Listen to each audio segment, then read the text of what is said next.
Minerals and vitamins, irons in the niacin. Fuck who that I fear. Rapper, sit back, I'm about to begin. About foul talk is war. Never even walked the walk. More or less destined to get tested. Never been arrested. My album will manifest many things that I saw, did or heard about, or told firsthand. Never word of mouth. What's in the future for the fusion and the change? Your rappers are in danger.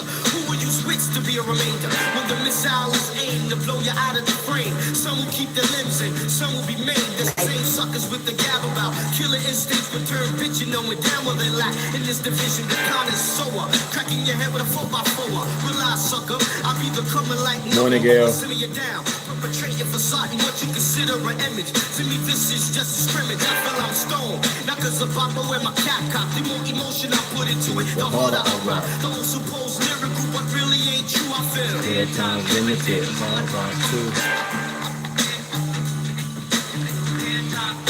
Yo, all right, let's get to it. I know a lot of people are live right now. And I was supposed to do this a couple days ago. Morning, Gail. Shout out to you and all the work that you're doing. Yo, if y'all are not in tune with Gail at night, please make sure you're following Gail. Please make sure you're following Gail. Hopefully y'all can hear me okay. This is not going to be long. I promise this will not be long. But I have been checking the temperature in the earth, man, and I've just been really disturbed on a lot of things. And I know, you know, the space where most people are familiar with me at, you know, it's usually about relationships and stuff like that. But let me start off by giving a shout out to OG J Speed, right? The ghost, right? I had to get up early this morning, so I caught his broadcast this morning. He actually was building on something that I've been thinking about like for months. And the title of his show, forgive me because I don't remember the title of the show, right? But the subtitle inside, like when I was watching him on screen, he had a subtitle that said something to the effect of "The world is shifting, and you're still talking about relationships," and that part grabbed me. But I don't want to do him a disservice, right? So let me at least do the right thing and pay proper respects to the original title of his show. Just so we can have it. And then after this video, I will make every attempt to tag him, and put his links and all that other good stuff in there. But, you know, man, we really got to do the knowledge. Hold on. Let me see. Where is it? Jeez Louise. Because I actually lifted this video from the video that I'm going to go over. I lifted that from him. Where is it? Yo, it should be in my history, but it's not. Why? Man, I'm talking about the video that he used was so good. I had to go and research and he didn't never put who it was. I had to really search who the heck was speaking in this video. Okay. So the video, oh, did he take it down? Hold on. Oh, okay. All right, boom. Kiki, what up, Kiki? Is there a Diddy inside of you, black man? I support your channel. Subtext was like, I support your channel. Hold on, let me go in here. Let me see what he says. I support your channel. You don't support me. Go kick rocks. So I'm gonna assume, because I didn't catch all of it, I just caught, the middle of it and the parts that I caught. And his video is 1 hour long. So please, please, please go check out OG J Speed. Again, I know a couple of people abroad. I know Izzy is broadcasting right now. I know Sharon's broadcasting right now. I know Chaotic is broadcasting right now. But here's the thing, y'all. In this little space that we find ourselves in, I'm really about to do a hard pivot. I'm just kind of over the relationship conversations, fam. It's, our natural inclination is to peace, Uncle Rico. Peace, peace, peace. Peace to you, sir. Our natural inclination is to pair bond, right? And regardless of their color, right? Whether it's white, black, Hispanic, or whatever, like, my preference is, and my first choice is for a black woman. But let's say I couldn't find a black woman, or I wasn't satisfied with a black woman. If a snow bunny was treating me right, or a Puerto Rican chick was treating me right, or whoever, like I'm linking up with whoever. There ain't never been no shame in that. So I just don't understand what all the fuss is about at this point still about relationships and what women are or are not doing, especially women that are not under your covering and women that you are not leading. At this point, we should be really solely focused on solutions. And again, the subtext, which was so freaking like spot on, and hopefully I don't need to put these headsets on, but what was so spot on is the world is shifting and you're talking about relationships. Again, I really wanted to deep dive into all that we've been seeing. And for me, I use a lot of what I see in music business and entertainment as a jump off point for conversations, because that's a lot. That's like what majority in this video that I'm gonna play is going to allude to the same thing. That's what a lot of us pay attention to. A lot of our talking points, like we don't look to world leaders or business leaders and make point around that. We don't look at community activists and politicians and make points around that. No, no, no, no, no. We talk about, so like in Boys in the Hood, remember when, and not saying that these movies in and of itself are a bad thing or that we shouldn't use them as reference points. And that's not race specific. All races do it. Definitely have seen white people refer to like 16 Candles a lot of times because we see our reflection in these movies. However, when you guys telling me stuff like, man, don't nobody want to have no serious conversation. Don't nobody want to hear all that. No, it's just usually degenerates that have hit a glass ceiling with the audience that you reach, and you probably won't rise above that. And that's cool. That's cool. That serves a purpose. This gentleman that OG Speed was playing, 300,000 subscribers. The video that he went over that was posted 8 days ago, 154,000 views. Let me see. How many comments? 2,208 comments. And let me tell you something. Hold on. Let me see if there's a super thanks. Okay, there is a super thanks, but I had to click on it. So it looks like it is monetized. Looks like the channel has, a nice subscriber base or whatever. But here's the bigger thing, does he have community? And I didn't look that deep into that, but I'm gonna play this video in 1 second. The reason why I was playing OC Time's Up is that record was made 30 years ago and it's still relevant to this day, which is, maybe 30 plus years. But he talks about just whack hip hop. He talks about like sex in the music and gangsterism in the music and the proliferation of all these negative messages that's in the music, so much so that we're dumbed down today that we don't want to think, right? If an artist puts out some music that makes you think, we reject that, right? And then not only that, we want to hear it, we want to shake our butts and this, that, and the third in the club, right? Let's think about what we're actually shaking our butts to in the club. Like is bitch, hoe, slut, gangster, blah blah blah, shoot 'em up, bang bang, kill your mama, kill your daddy, blah blah blah blah blah. Right? Center that a little bit better. Great pivot. Yeah, thank you, Rico. It's just time. Man, whoever that is. Do I like Puff? That's a great question. Let me answer that. Do I like Puff?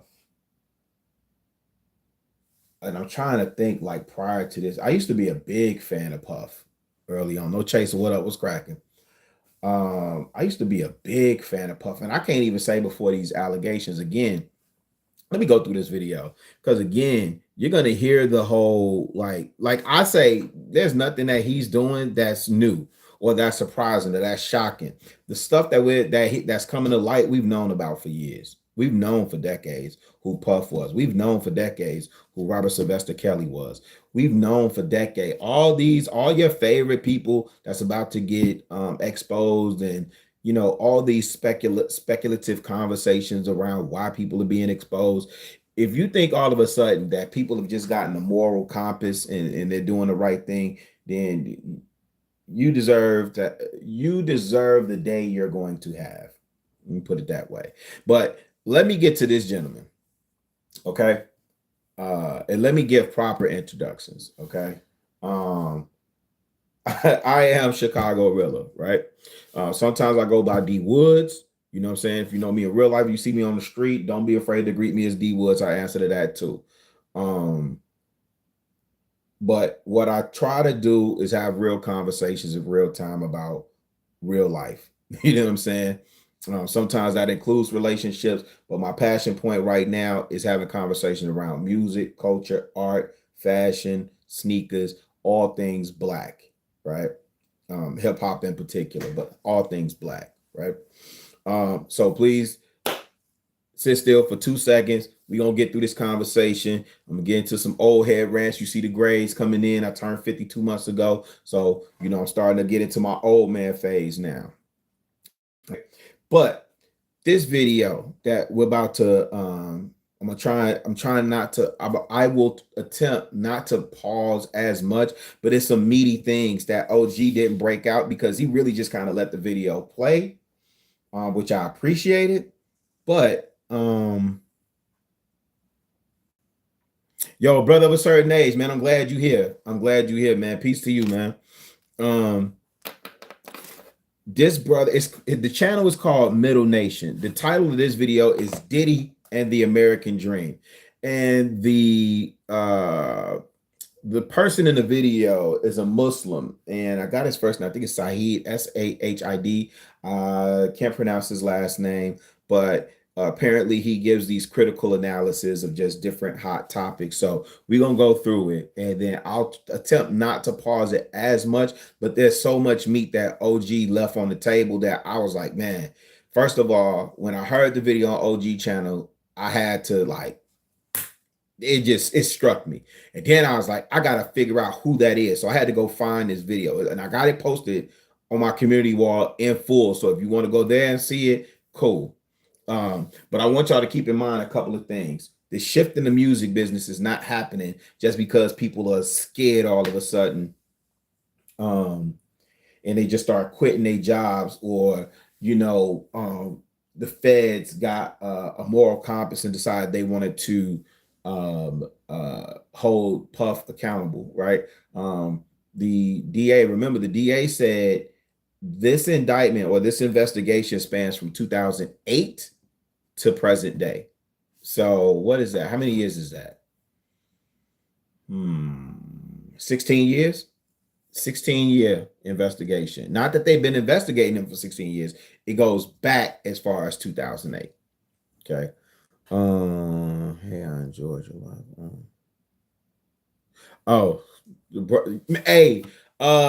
Yes.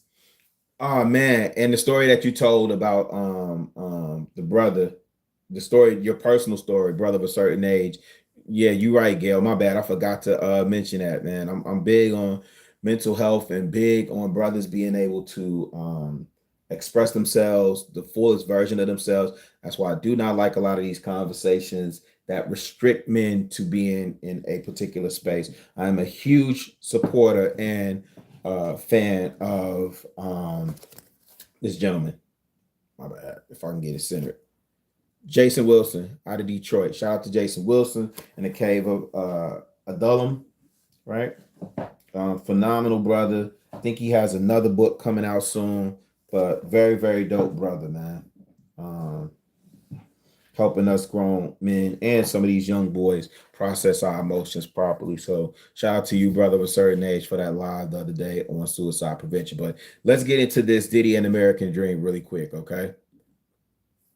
Let me Interesting thing is what is demonstrated on multiple levels about the Western psyche.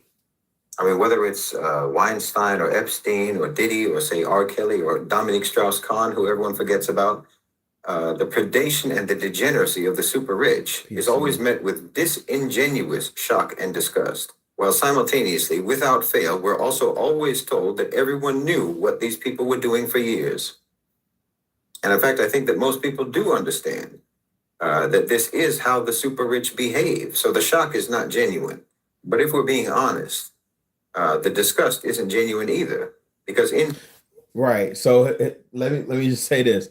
I had a very intense interaction, and shout out to the sister, but I had a very intense interaction with the sister who co-founded the Mute R. Kelly movement, right? And I think she misunderstood me. I think she thought I was advocating for R. Kelly. The point being is that for me at that time, it was like, don't just go after him. And here's the thing. We had the Mute R. Kelly movement. Where is the mute this person, or mute that person, or mute that? So we went, that man is incarcerated. He's going to get into it. R. Kelly's incarcerated, and there are hundreds of other R. Kellys just in the industry, let alone in other people's families, in work, in business, so on and so forth, right? But to me, people knew who R. Kelly was. People knew like who Puff is, right? So this fake outrage is it's not genuine. It's just, to me, and I want to parse my words so that I'm saying what I want to say accurately, but that's how I feel. I don't think it's genuine at all. In fact, being rich enough to behave this way is precisely why many people want to be rich. Now, did you hear what he said? He said it's understood that this degenerate behavior is common among the super rich, and then one of the reasons why people want to be super rich is so they can participate in this debaucherous behavior. The predation and the degeneracy are not peculiarities of the wealthy. The thing that makes them different is that they have the resources that enable them to do it. And he said, but for a very large percentage of people in the West, the only thing that's preventing them from behaving the same way is their comparative poverty, not their comparative piety. So in that one, he's saying, listen, it's not the fact that so the only thing that prevents you from being as debaucherous, like, you know, the only thing preventing you from doing what they do is, in all honesty, you just don't have the resources and the money to execute. It's not that you have a moral compass, right? And it's evident, right? Because we listen to men in certain spaces talk about how much they want extra women, how much they want to do this, how free they want to be to sleep with this and do that with impunity, and without anybody checking them or holding them accountable for the communities that the broken communities and families that they're creating, right? So it's not that you have a moral compass or that you better than somebody or that you're more pious than a person that's rich, right? You just don't have the resources, right? Because if we gave you the same resources and you could do what Diddy did, would you do it? That's a question not to the men as much as it is to the women, right? Would you do what Diddy did if you had the money and resources to do it? Some of you freaky mofos would. Talking about 1,000 bottles of the rich are not necessarily any worse than the rest of the people morally. Their wealth just removes the constraints that restrict other people from being just as bad. I mean, if you look at popular entertainment, the sort of lifestyles that are promoted in popular entertainment and were promoted in the film and music industries by the likes of Weinstein and Diddy and R. Kelly and everyone else, that's the degenerate, debauched, hedonistic, anti-human, immoral lifestyle that they themselves were living, and to which the consumers. Now think about this, because we're complicit in this, right? And when I say this, so listen, I look at this as twofold. I know that as Black Americans, African Americans, these people are rich, and we play a large part in them becoming rich. Not in the fact that we're a paid consumer. We know who pays actually into these systems and actually purchased their products in mass, that makes them this rich. But what we do is validate and stamp what is cool. Where's that book at? I don't think I have it in here. There's a book by Noah, man. Jesus Christ, I can't think of his name. But anyway, it's called Chasing Cool. And it talks about really about brands who really look at urban culture. When you hear urban, hear Black. Okay. So when you go into these boardrooms of Nike, Adidas, Atlantic, Warner, UMG, when they say urban, they really mean Black, right? And so that's the part that we don't gatekeep and regulate. Those people actually look to us to say, well, what's cool? And then they say, how can we monetize it, right?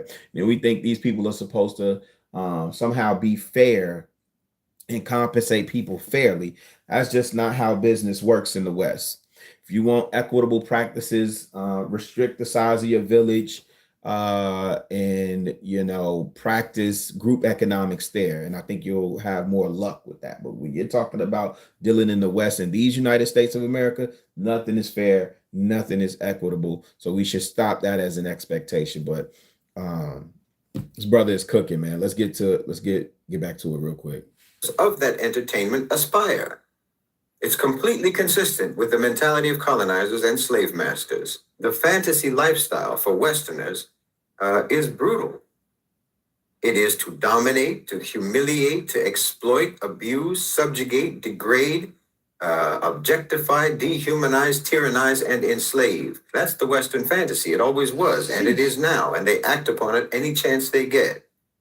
I mean, they'll prosecute these types of people, these select cases, only to absolve themselves. Did you hear that?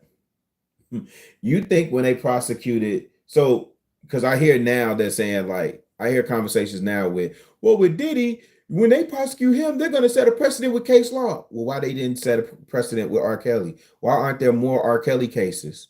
We know there are more R. Kellys in the industry, right? Like we're about to see it with Puff, right? So whole time, everybody has something slick to say about R. Kelly, including the celebrities and his peers, and including the ones that greenlit his projects. Notice, this is my thought process, right? When people that are placed in these arenas they're no longer of any use. R. Kelly wasn't selling out any more arenas. R. Kelly wasn't producing any good music, or music that was moving. That these labels could benefit off of. I mean, shoot, if you look at Chris Brown, R. Kelly could have went that route, right? I think Chris Brown has kind of figured it out. But I don't want to say he wasn't. I don't want to judge the man's intelligence. All I'm saying is he was no longer useful to the system, and so it was easy, especially when they put themselves in these precarious situations. It was easy. Let's go ahead and get him out the way, make an example of him, blah, blah, blah, blah, blah. And the whole time you see that that's not a deterrent, because now we have a Puff. And no, it's not a one-for-one. They're not being charged with the same thing, but we can agree that it's debaucherous behavior nonetheless. That Puff should have learned once he's seen that taking place with R. Kelly. Shout out to Chaos Culture Radio. Man, appreciate y'all being here, fam. I don't know if that's our king, Ronnie Ron, or Jordan, but man, shouts to all three of y'all, family, for real, for real. And again, eventually I'm gonna take all these talents over to fan base, right? So I'm cooking here, but I'm navigating and learning fan base. I'm an active investor. I got in on the second and third round. I think this is the fourth round. And so what's the line about Jay-Z saying, like, I play for the team I own? So I'm going to start taking a lot of my content over there. Yeah, hey, listen, I appreciate the likes. I appreciate the people that are here.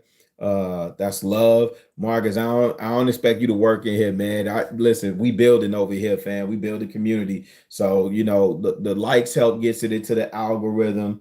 But I'm gonna honestly figure out what this brother is doing. I know his videos are pre-recorded, but this brother has 300,000 subs and 154,000 views. And it ain't nothing calling no black woman no nappy-headed hoe or degrading black men or participating in gender wars. So, we just gonna build community over here, fam. That's all I'm really worried about, man. I want y'all to enjoy yourselves when y'all here, man. I don't want y'all to. I know we hear the whole man, hit the like, hit the share, hit the subscribe, da da da da.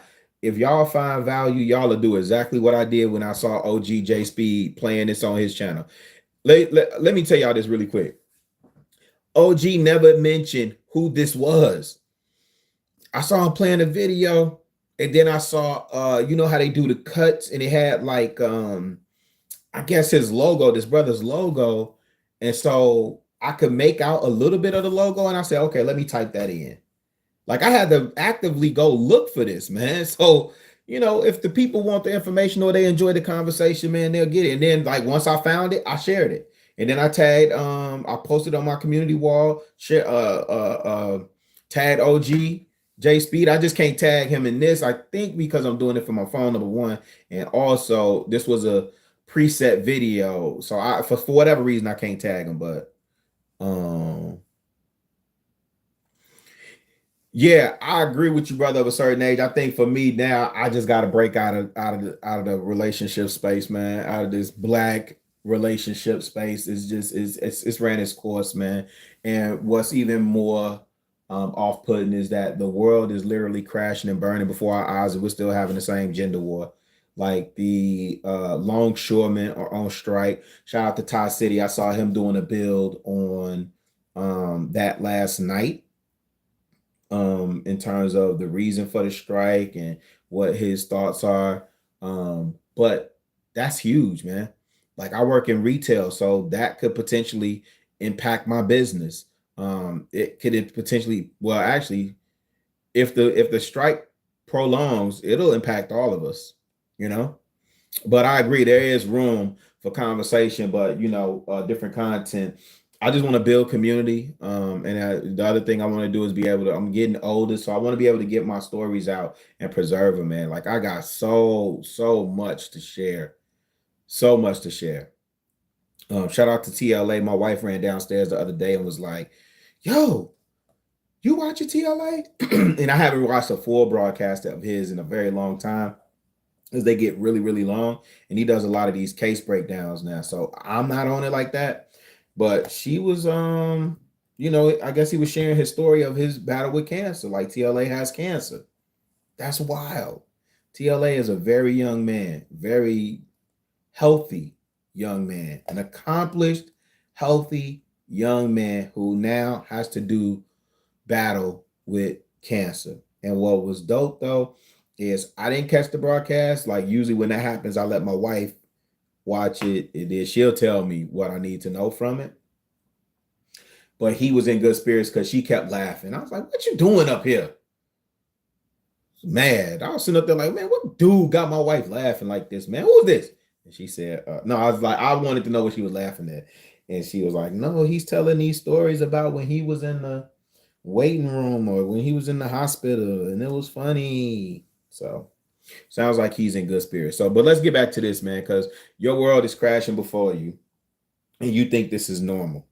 You think that this is par for the course, and it doesn't impact you. And what's crazy is it never impacts you until it impacts you. Also, let me give a shout out to my man Ty. This joint doesn't drop till tomorrow. This is the RBG socks hat. I'll tell you what the inspiration. He did one before. See if I can find it. Man.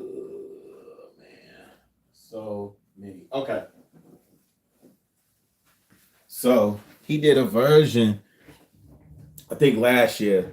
This is the like not RBG. This is more like Black Panther. So his inspiration for this one was obviously Oakland A's.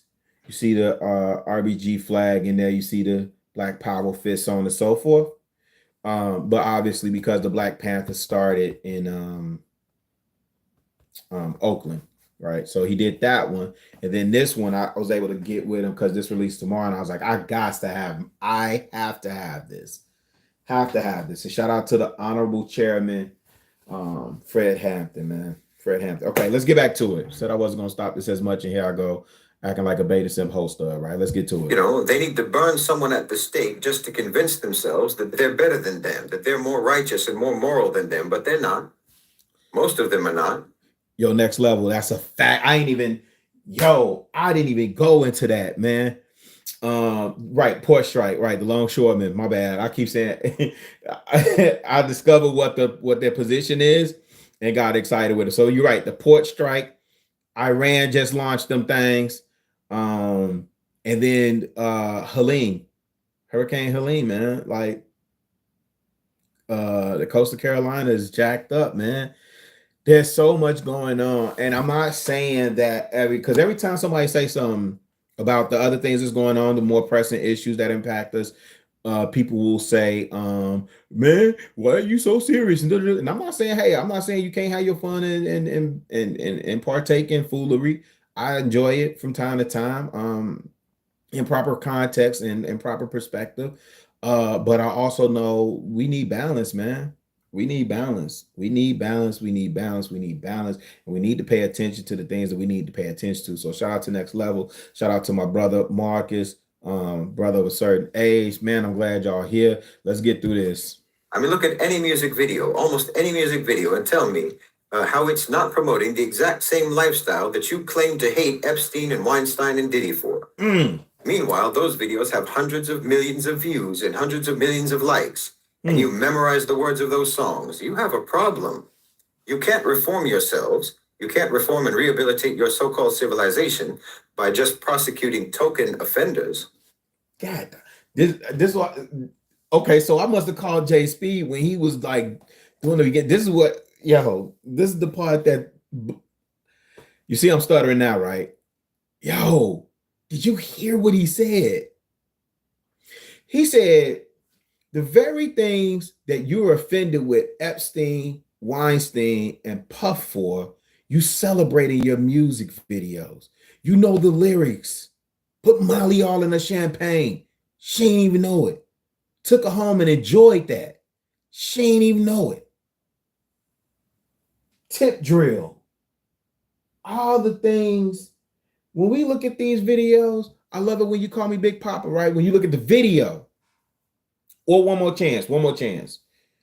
First things first, our Papa freaks all the honeys, dummies, Playboy bunnies, those wanting money. Those the one I like because they don't get Nathan but penetration unless it smells like sanitation. Garbage, I turn like doorknob, heartthrob, never black and ugly ever. However, I stay Coogee down to the socks, rings and watch filled with rocks, and my jam knocks. Anyway, think about those videos, right? What did it celebrate? What were we being told? We needed an exotic, red bone, big booty, big everything. What was that? What was that? Gucci? Lemon? What was that? Lemon? Think about that opening line, the ad libs that Gucci did in that Lemonade video. What will we celebrate? What's the message we communicating in these videos, fam? What are we celebrating for? We have gotten to a place as a culture where we just want to party and escape all the time. What are you escaping? It's waiting right there for you. At the end of that day party, when you smoke the last of that hookah, it's still waiting for you, G. But he said the very things that you hate Epstein and Weinstein for, you celebrate in your music and celebrate in your videos. He said you can't rehabilitate your community, your civilization. He's a harsh critic of the West, man, but this dude is spot on. I'm subscribed. I'm subscribed. Man, shout out to OG Speed. I don't know how he found it, but yo, shout out to OG Speed, man. Let's go. Finding these people guilty doesn't make you innocent. When you made them rich and you made them famous on the very basis of the degenerate messaging that they promoted and that you devoured. You've endorsed it all along, and you endorse it now. You aspired to it then, and you aspire to it now. Fiesta, fiesta. Y'all crucified Robert Sylvester Kelly. Y'all, man, y'all wanted to hang that man out to dry when he done told you in every song who he was. He was feeling on your booty. You thought he was talking about a loving relationship? He was making that music when he had a wife. Why wasn't he singing about his wife? Why wasn't y'all encouraging him to extol the virtues of being in a monogamous relationship? Oh. I mean, you literally have someone like Andrew Tate who directly built his wealth through and for this very lifestyle, and by selling it to others, how they could do the same thing and have that same lifestyle, because this is the Western male fantasy. I mean, think about it. Everybody in this case, in the Sean Combs case, everybody wants to know about the celebrities who were at those parties. No one wants to know about the nameless, faceless executives. Ain't that something? Did you hear what he said? He said everybody wants to know about the celebrities that was at that party. Nobody's out to get the executives. Nobody wants to know who the nameless, faceless executives. Nobody wants to know who the C-suite level executives. And that's music, movie studios, whatever. They want the name. Boy, stop. The obscure, pasty old men for whom those parties were undoubtedly actually arranged in the first place. Did you hear what he said? Peace, peace, peace, peace. Shout out to Paris, man. Shout out to Paris. Oh, the boy Joe Fresh Goods was just out there, man. I don't want to dig and show y'all my sneakers again, but he did that from Prime to Paris collection, man. So I got love for Paris. Do I got my France jacket? I think it's upstairs. I got a France track jacket too. So shout out to Paris. It's on my bucket list to get out there. The celebrities were just the draw. They were the party favors. Did y'all hear what he said? So, and this is what I think too. Like, y'all thinking Puff is some type of mastermind. No, these parties were thrown for somebody. These rich, look at all these rich, like the Robert Krafts of the world who make these inroads to these celebrities and athletes and young entertainers and so on and so forth. And what did Kraft get caught doing? That made news. It wasn't like an uproar. It was just like, oh, that happened in Miami. Oh, that's what he got caught doing. Par for the course for him, right? He can't been to one of these parties. Provided for those anonymous owners and controllers of global financialized capital. But you want to know about the celebrities, because even in your proclaimed disgust, you're still fantasizing. So I find the selective disgust to be performative. And that's actually useful. That's a useful thing to know. Okay, before he goes to that, he said, not only is your disgust and fake outrage disingenuous, your disgust and fake outrage is performative. Right? I agree 1000%, man. And the reason why I say that is because there's no way Puff could be doing what he does for this long. There's no way Robert Sylvester would have been able to do what he did for that long. There's no way that some of these people that we revere as public figures would have any more right standing to be able to show their face in the public square, knowing what a lot of these people do behind closed doors. If the outrage was genuine, and if there was some substance behind your disgust. Man. About the Western psyche and how they respond when the crimes of their society get highlighted. Because yes, in my view, these are crimes of Western society, because the individual crimes of someone like Diddy are reflective of the values and the aspirations of Western society itself. So when these crimes get highlighted, in other words, when for whatever reason, for any particular individual, these crimes are suddenly and selectively subject to accountability, there's a choir of hypocritical condemnation and outrage. Yep. Now, that matters to me, for instance, in the context of the Article 6 campaign to expel the United States from the United Nations, because just like Diddy or Weinstein or whoever, just like those criminals, and just like how everyone has known about their degenerate. Wait, is it Kraft or is it Rubin? I thought it was Michael Rubin. It might be Kraft too, but I thought it was Michael Rubin. Anyway. Now he's about to go a little deeper into some of this, but let's just get through it, right? Because the meat of what he's saying is what's of interest to me. This indictment that he's laying at the feet of, he's saying he's laying it at the feet of America, and he's not even talking about Black America. He's just talking about Western civilization and Western culture.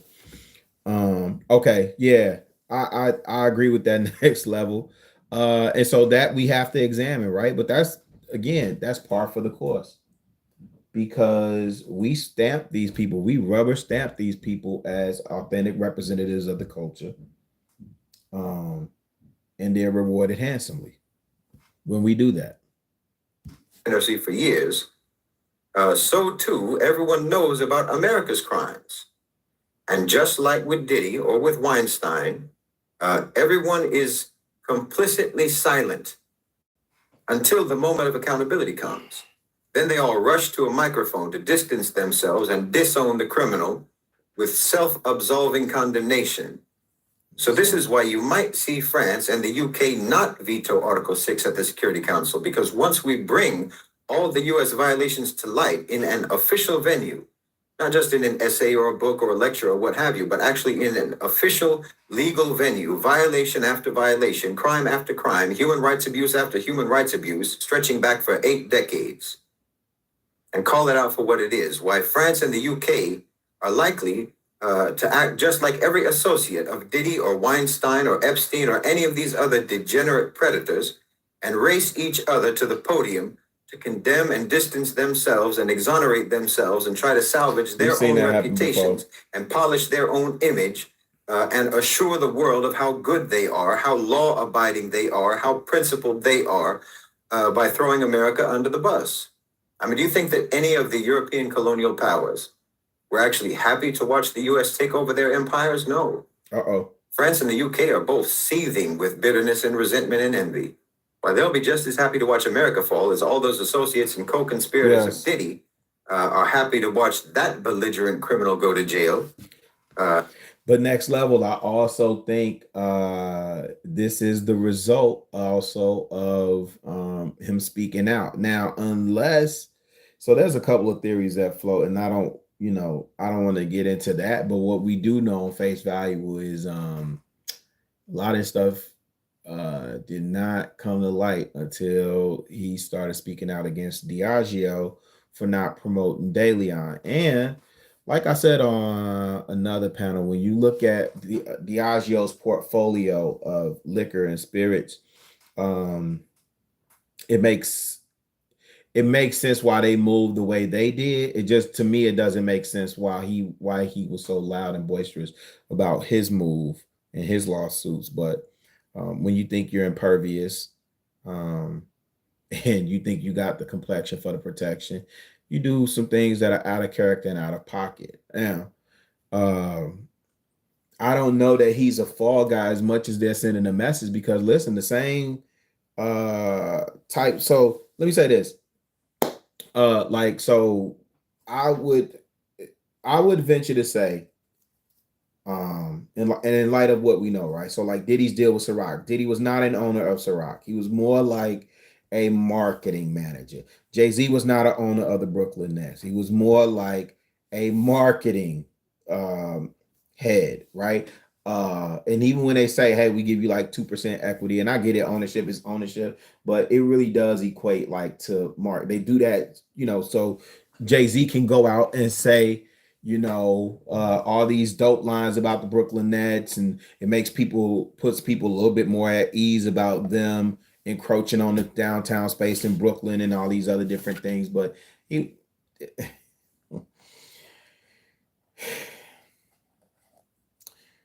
don't want to get into the ownership piece, man. I'm gonna say that for another live, right?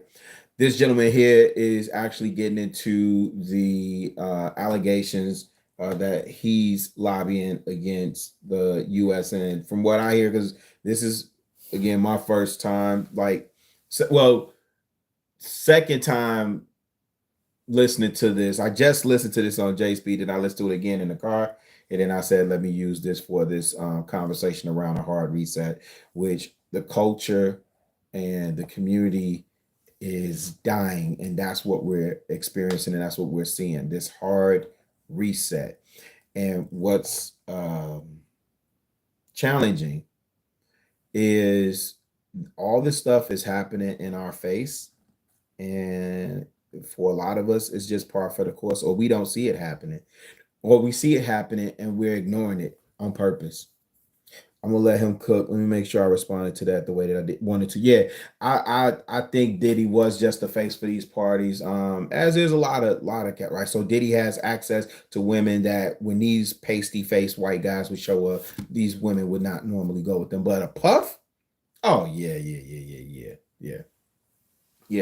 And let me say this too. That 1,000 bottles of baby oil to you low vibrational people that thought like that was a lube or this, that, and the third. I like the other theory better where they say the oils contain like GHB or something like that.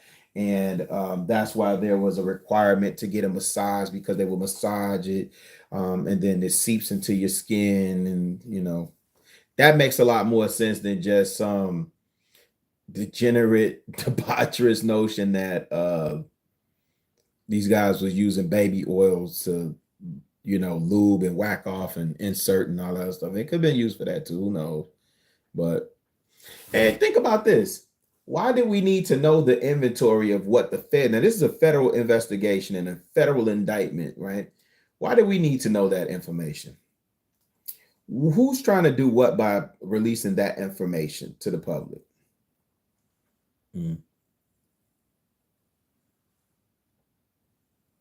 Oh, it could have been that too. I heard a couple different things, Gail, but I heard what it wasn't was just like baby oil in the way that we think of it being baby oil. But I listen, what did Big say? Some say that X makes the sex spectacular. And we talk about consenting adults and what they do. And I agree. If you're a consenting adult and you want to hang from the rafters and let somebody ground and pound you while you swing back and forth, handle your business. But how can you be a consenting adult under the influence? If they have been clever enough to protect themselves from being prosecuted themselves for their association with him. I think France and the UK are just the same. They're in the same position as those associates of Diddy. They won't veto Article 6 because it would too blatantly expose them as being part of the same criminal syndicate as a... Yo, TJ, let me tell you something. And I'm so hip hop, man. I believe that there's a quote, a bar, a verse, a song for every experience in your life. That I could find a hip hop quote for it. That's a fact. Shout out to you though, man. Salute. You're doing phenomenal work over there, my brother. America. It's like cutting a deal for immunity with prosecutors. This is why it's useful to understand. No, next level. I know why it was taken, but why did we need that information? Why did they need to release to the public their inventory? And see, they didn't release the entire inventory of what they found, right? Remember, they raided both homes. They released the entire inventory. Well, it's not being reported the entire inventory. It's just they seized 1,000 bottles of baby oil and a firearm with the serial number scratched off. Yeah. And the psyche, because frankly, it helps with analysis and strategizing to understand the Western psyche, to know who you're dealing with and how they behave. I mean, there are actually so many facets to this story in terms of social critique. Like the fact that, okay. And I agree with you. I'm assuming that the oil was laced. I tend to go with that, but they didn't say that, right? They didn't say that the oil was laced. They didn't confirm that. What's being reported is that there was 1,000 bottles of baby oil. And so in the regular consumer's mind, you're thinking debauchery, lewd. You're not using the left side of your brain to critically think about, well, why would they need that? You're just thinking like the lowest based thing. Yeah, you notice, man. Anyway, let me get through what fam's saying here. Someone like Diddy, and actually most of the artists who were associated with him, were actually mediocre talents at best. Sheesh. One or two exceptions. But you can literally see people uploading independently on social media today who are immeasurably more talented than these people are, than the people who the industry designates as being top tier artists. Now, to me, that reflects the financialization of the economy, whereby billionaires are created not. Oh, before he gets into this, because this part is deep. I might rewind that a little bit. But the part where he says, when he said that, I had to think about it. He said, for the most part, the talent that was around Puff was mediocre at best. You agree or disagree? I know the first thing y'all want to do is say, but big. Take big out of it. Let's whether I agree or disagree what type of talent Big was, whether you agree or disagree, right? Take Big out of it. We could say Faith was talented, but Faith was the bad boy version of Karen Clark Sheard, and she'll tell you that herself, right? So then let's go. Craig Mack, how did his career go? And I'm not looking at sales, right? I'm changing my position on a lot of stuff, right? So one of those has to be, we got to stop talking about sales. None of us are in the music business. None of us make our living from the music business. So I don't even know why if an artist go platinum, that concerns you. Because just because they go platinum does not mean that they're good. What's old boy that did Gangnam Style? Old boy that did Gangnam Style. He went platinum by releasing what they released, their condition. Exactly, TJ. Exactly. That's why they released it. That's why they released the information, right? So if we really look at the bad boy roster, the G-Dep, Loon, Black Rob, Mace, Danity Kane. I mean, y'all should have known something when Diddy had to go to MTV to do like a Making the Band. He took over that franchise, right? Making the Band. Say, baby. Yo, I see you busy, girly. I see you doing your thing, famo. Salute to you. Good work that you're doing over there, man, in that Discord. Slick Rick the Ruler, my brother. Peace, God, indeed. Big Ash, Big Ash. Man, we have a serious conversation, man. One day, I promise y'all, I'm gonna do the StreamYard. No, let me take that promise back. I'm taking my talents to fan base, man. So I know I could do an audio room in fan base right now. That way y'all can participate in the conversation. But man, I would love to get Slick Rick in on this. Man, early bad boy though. So okay, yeah. So that's what I'm saying. Early bad boy really was just Craig Mack and Biggie. So when he says that the talent around Puff was mediocre, what are your thoughts? What are your thoughts? Was the talent around Puff mediocre? Was Mary J. Blige mediocre talent? Right? Mary didn't write. Mary only sang. Right?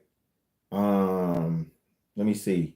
Total 112 was talented, but Total, who you got? 112, Mace, Biggie, Craig Mack, Faith, G-Dep, Loon, Black Rob, Danity Kane, Dirty Money, Day 26. I mean, think about that. When he had to go to MTV and do that deal and take over that franchise to create music, now MTV was creating the hits and not him.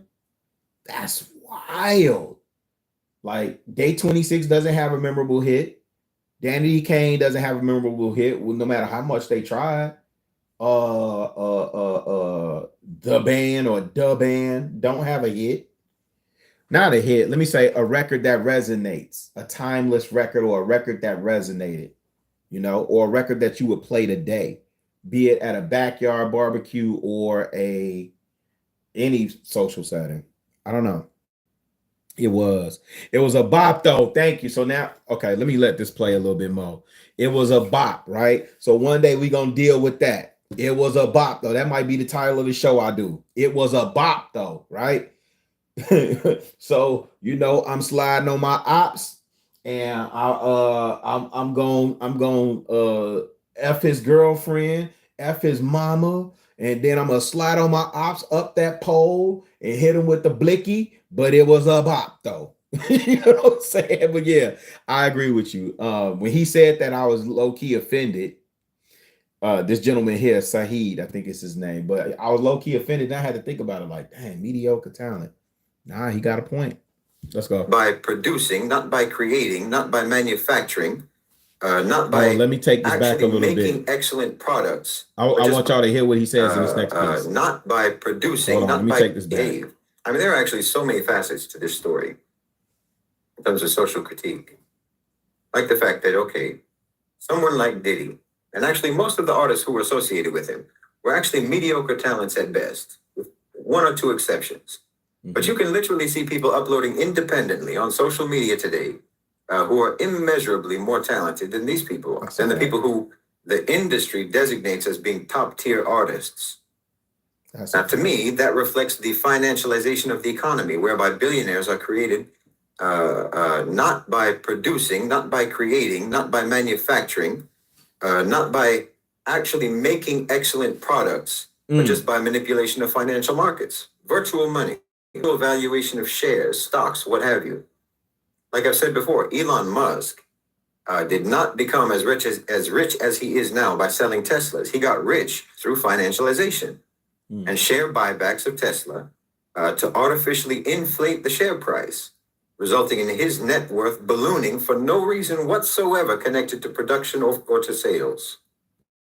Did you catch what he was saying? I know it. Maybe paused, and I don't know. It's disconnect. I'm in my space. So, did you hear what he said though?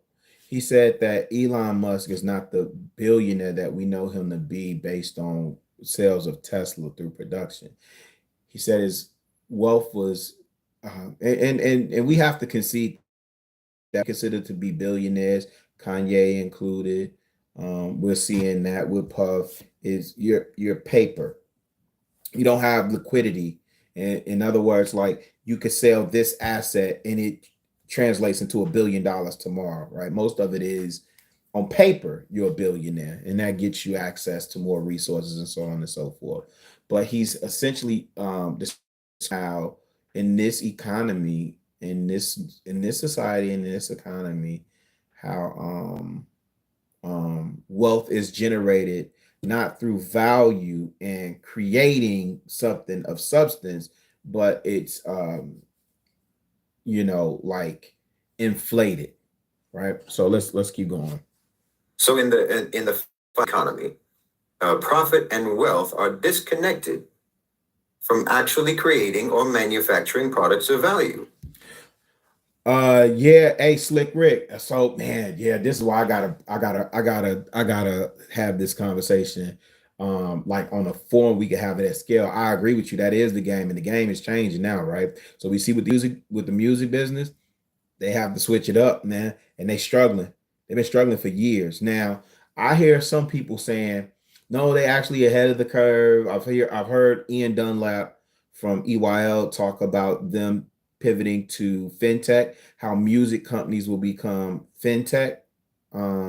Maybe, but that business model is gone. It's done. It's been done for. And I think he gets into it a little bit. There's something to be said about monetizing art, fine art and music and entertainment. It's something to be said for that too. But I agree, the game is, but we have to pay it. So like I'm not one that's trying to change it as much as I'm sounding the alarm, like, hey, something's happening. There's a shift occurring. Are you paying attention to this? Do you see what I'm seeing? It is unearned money. So it's the same with artists. It's the same. A singer or a rapper or what have you. It's like a Tesla. They're just a financial instrument. Their profile is their profit. Their celebrity is the source of their profit. And it doesn't matter at all whether they have any talent or not.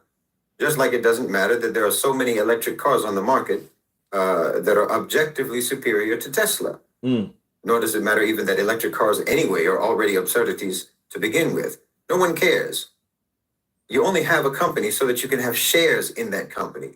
Making things is tertiary to the purpose of a company, just like talent and producing quality songs or performances or what have you is tertiary to the purposes of an artist or a performer.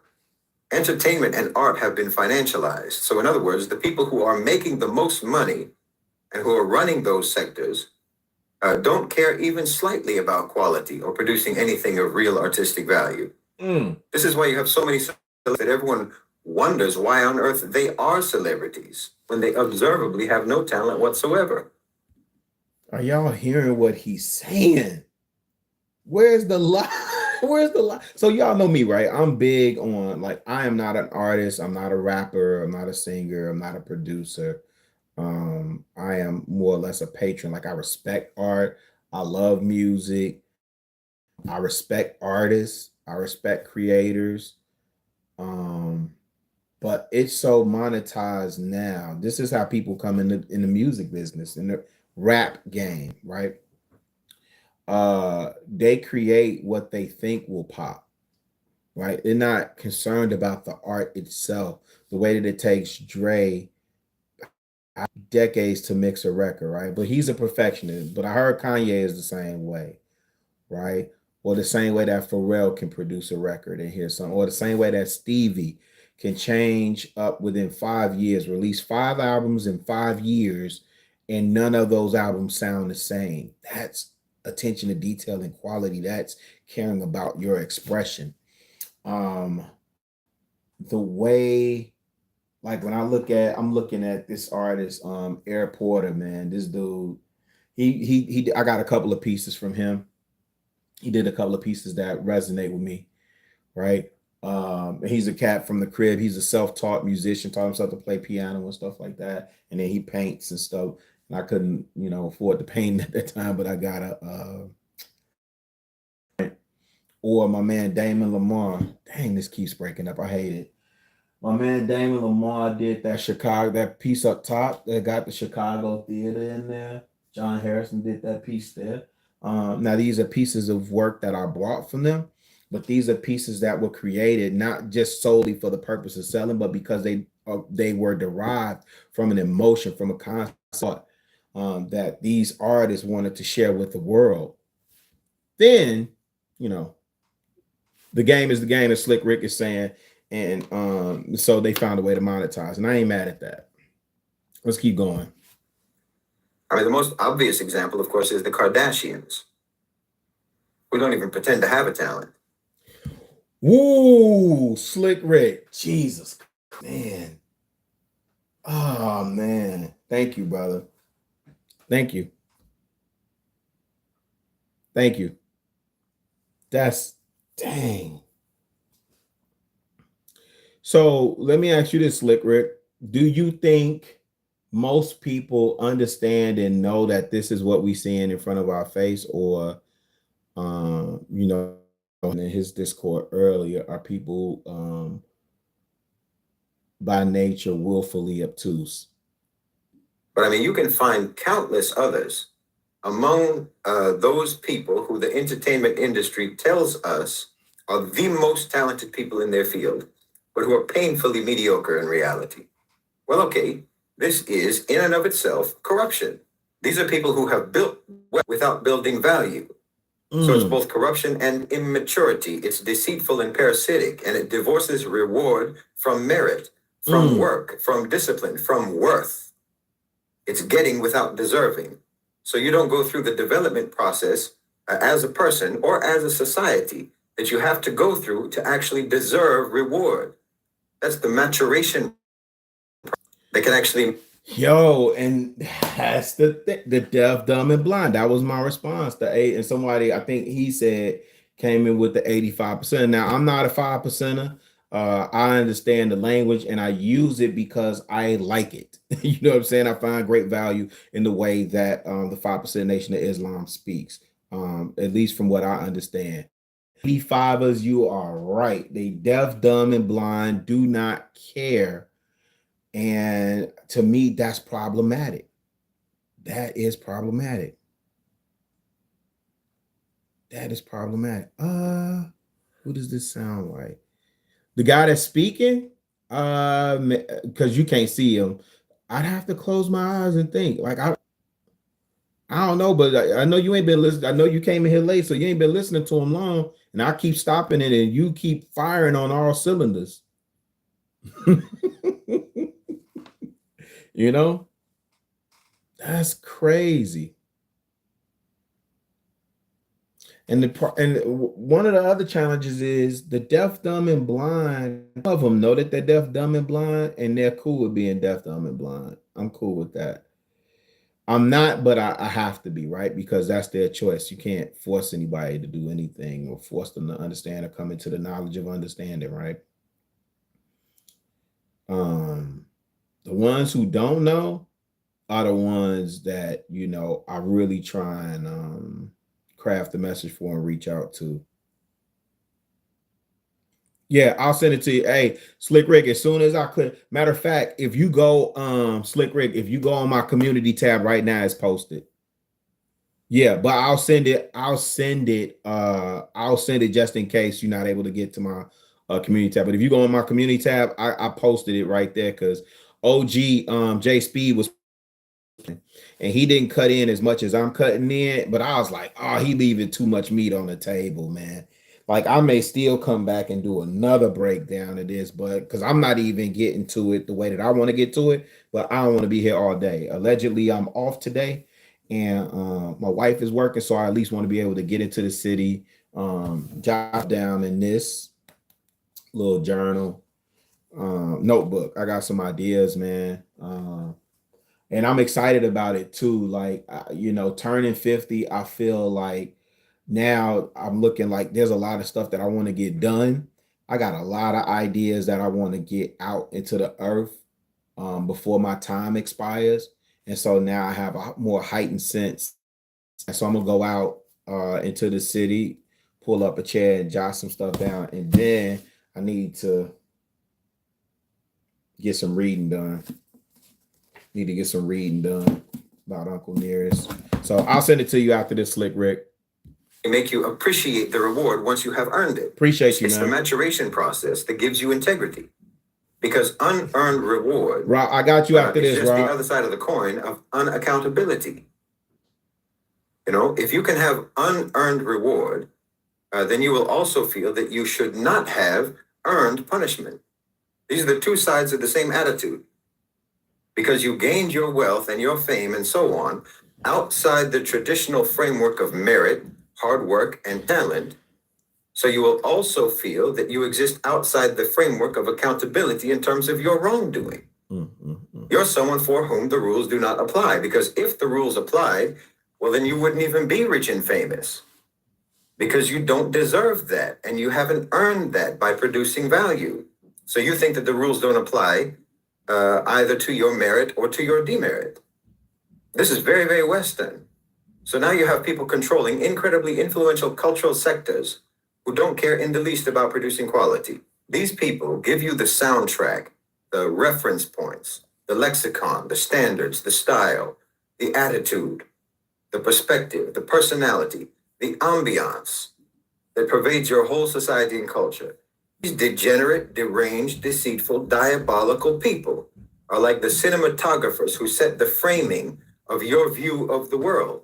They're the filter of popular culture that's placed over the lens through which you see reality. And it's a very dark and very warped lens. But again, this is your so-called civilization. You know, you have this thing now going around now. I've seen it online that people openly talk about, what they call yachting, which is nothing but celebrities and models and actors, singers, what have you, literally being paid to fornicate with wealthy men on yachts, basically floating Diddy parties. And no one's offended, no one is outraged. Hey, now here's the thing. Don't we be seeing that? Don't we see these old and don't we make those like memes and make fun of people when we see these old white men with these young uh colored women?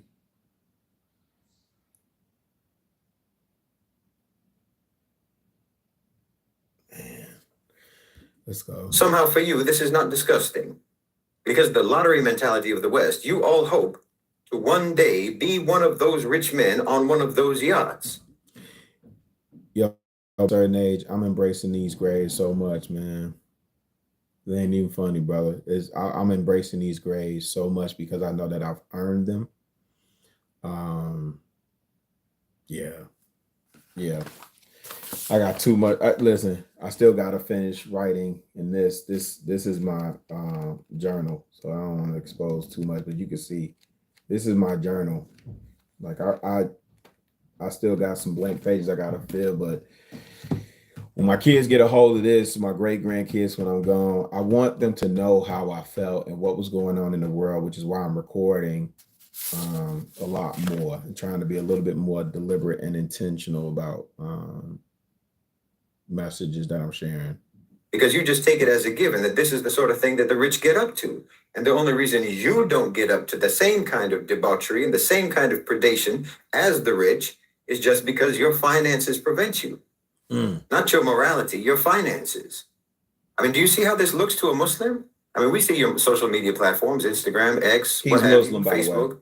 These are largely being used just as delivery platforms, directing people to OnlyFans accounts or bookings for prostitutes. Your whole popular culture hypersexualizes women, glorifies violence, condones prostitution, promiscuity, drug use, drinking, pimping, gangsterism, and crime. And then you clutch your pearls in shock and disgust when one of you gets caught doing in real life what you always promoted in your songs and videos and movies. Did you hear what dang, that's Ricky's quote. Man, my bad, Slick Rick. Did you hear what he said? You promote this in your music, then you clutch your pearls when one of you get caught doing it. Then he told you about his freak offs in his music. Y'all thought it was par for the course. Now you all, oh my gosh, I can't believe he did that. I can't believe he's been this. What is the world coming to? When you get caught acting in real life the same way that you acted on screen. When you get caught living the lifestyle that all of you tell each other is living the dream. It looks to a Muslim like the only thing that you're actually offended about or outraged about is the getting. Hey, Slick Rick, I'm not gonna hold you. When I first heard the OG J Speed playing this, it sounded like Malcolm X. It's to me, his voice, texture wise, tone wise, he sounded like Malcolm X, but he's not. He's far from it. In caught part. But then, like I said, you just use those opportunities as a chance to pretend trusted by the behavior of people whom you made rich because they promoted that same behavior in their songs and movies and videos. I mean, why weren't you disgusted by it when it was put to a beat? Why, if Diddy had released tapes of his parties in the form of music videos, his net worth would have tripled, and he probably would have got. But he has, though. I think he has, and he's really hitting on a really good point, which is an indictment against the consumers, right? Not the paid consumers, because again, I will always make the distinction. Like, yes, we consume it in the sense of like we take it in. We don't contribute to the economy of hip hop though, like how we think we do, man. You don't buy music. You don't buy. I don't buy music like that. I stream a lot, and then I go out and buy like vinyl. But in terms of like when I really want to support an artist, I support a lot more independent artists. I go to a lot more concerts. I buy vinyl, and then if they're on Bandcamp, like I'll buy from Bandcamp. But in terms of buying like on Apple Music or something like that, absolutely not. Gotten a VMA award because the fact is you approve of all this. You aspire to it. And in fact, that degenerate lifestyle, that predation, and that debauchery.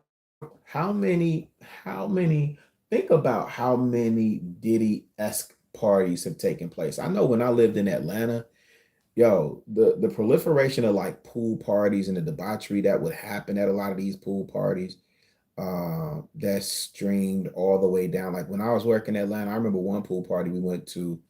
It was on the outskirts of Buckhead. It was in Lindbergh. It was around Lindbergh, and it was a pool party. And when I tell you, tops came off, and liquor was had for certain, but tops came. I mean, it was wild. And we were servers and bartenders, listening and all kind of thinking about, the lifestyle. Now you could say, man, you reaching really, that's just, that could have been set in the 70s and I'm sure there was a soundtrack for that then, for that type of behavior then.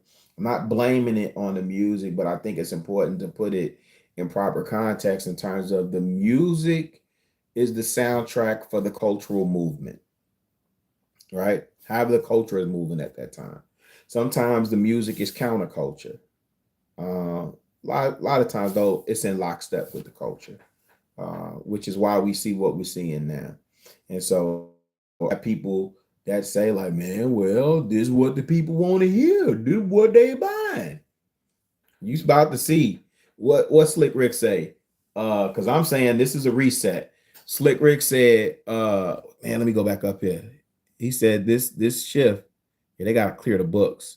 He said it's happening in front of everyone as we speak, right? I'm saying the shift is taking place. It's happening right in front of our eyes.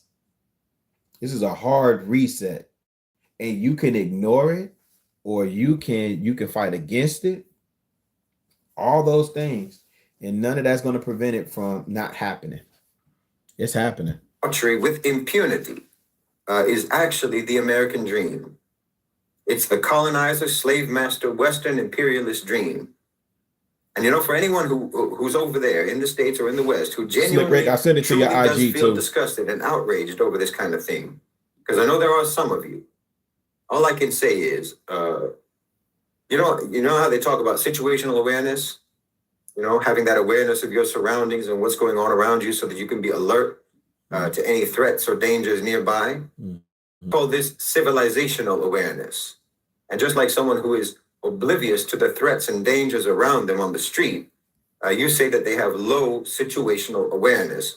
Well, you have low civilizational awareness, because you are truly walking around in a cloud of propaganda and indoctrination and obliviousness about the reality of the so-called civilization that you live in. You think that you're walking around in a park in the middle of a sunny afternoon surrounded by flowers and fuzzy animals, but you're actually in a dead-end alley at 3 a.m. in the pitch dark, and you're surrounded by psychopaths and serial killers. No, people like Epstein and Weinstein and Sean Combs are not anomalies. You're the anomaly. And in a predatory society, that makes you nothing but prey. Okay, that's the end of the video. The channel is called Middle Nation. Let me give a little bit more insight on who this brother is. Again, shout out to OG J Speed for this, man. Masterful video and critical analysis. Okay, this is Shahid Bolson. And what is it? The leading political commentator on global Muslim affairs. So he analyzes everything.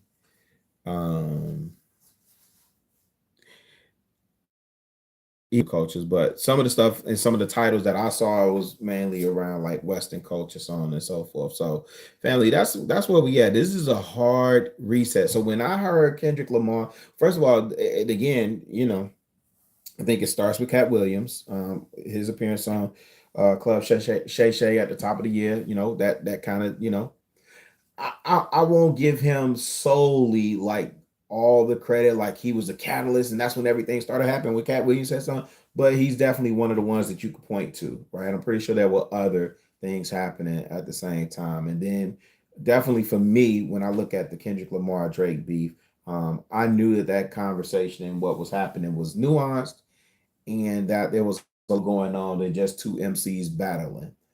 But then when I look at aftermath of the moves that Kendrick has been making, how the industry has responded, and then him dropping the day the party died, or it's time to watch the party die, or whatever. Like all of that um,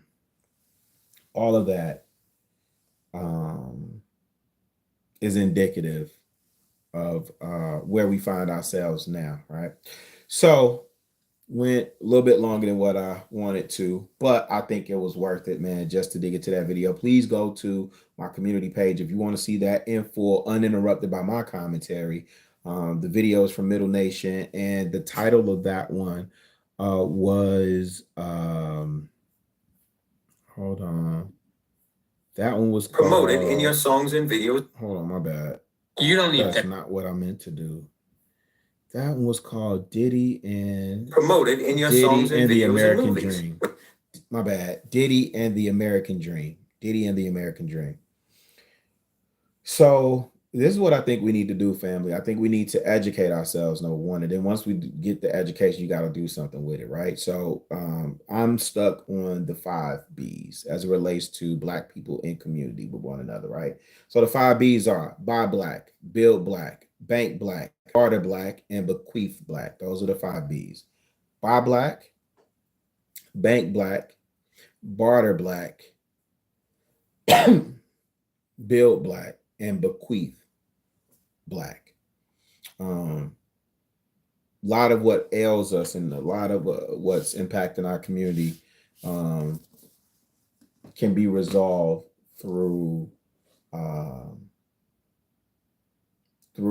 organizing and deploying our economic resources properly, leveraging those resources in the political landscape to get things accomplished, right? So November 5th will be here soon.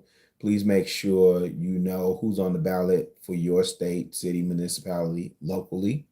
More important than the federal elections, my opinion.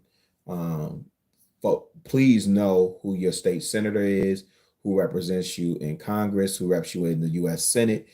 Please know who your governor is, your mayor is, your homeowner association president, your local school council. You need to know all of these things, who the judges are, who is the sheriff, right? All these are elected positions that you need to know, right? And those things impact you more so than what Donald Trump. And I'm not trying to minimize that, right? But I know that's pageantry and distraction as well. And so we don't have the luxury for that. But hold on. I've been thinking about this song too. So I opened up with OC, Time's Up. Just again, 30 years later, the fact that that song is still relevant, but I'm right here too at the same time for some reason. And I don't know why. I ain't gonna play no further, right? And we can get up out of here.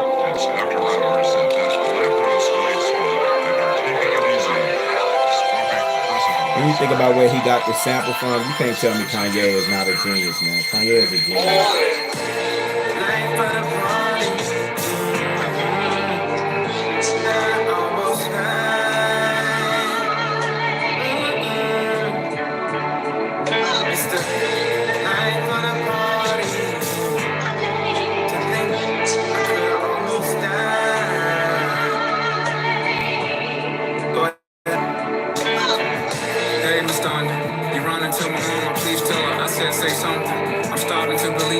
Thing as heaven's trumpets. No, after over this is it. Even where he got this. Hold on. Let me tell you the genius of Kanye. Even where he got this from. There literally is a song, I Was the Life of the Party, the Dramatics, right? Hold on. Let me show y'all where he got this from. Now, this is how the song goes.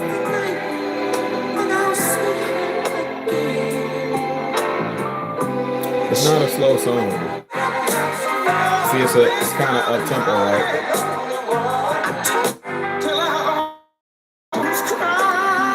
But this is where Kanye sampled this from, right? This is genius.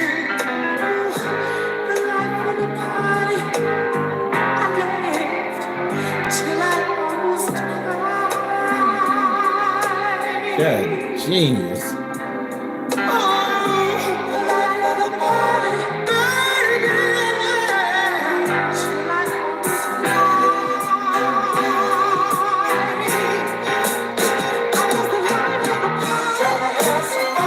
That's crazy how he found, like, that's why I respect the DJ, right? I respect the producer, man, because the way that they, like, think about Jay Dilla, the way that's a whole nother show, man. Yeah, because I'll get to talking about that and get lost in the sauce. But the 5 Bs: buy black, build black, bank black, barter black, and bequeath black, man. Go out and do something dope for somebody else today. Expect nothing in return, man. I appreciate y'all as always. And I'll holler at y'all in a minute. Peace.